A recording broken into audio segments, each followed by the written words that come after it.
ومن يشاق الله فإن الله شديد العقاب.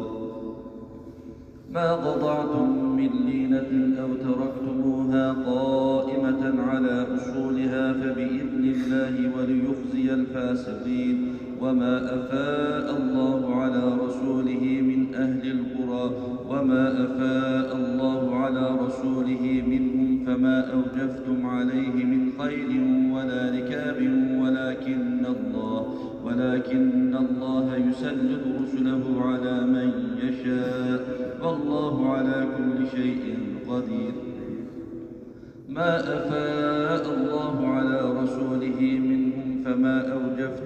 ما أفاء الله على رسوله من أهل القرى فلله وللرسول ولذي القربى واليتامى والمساكين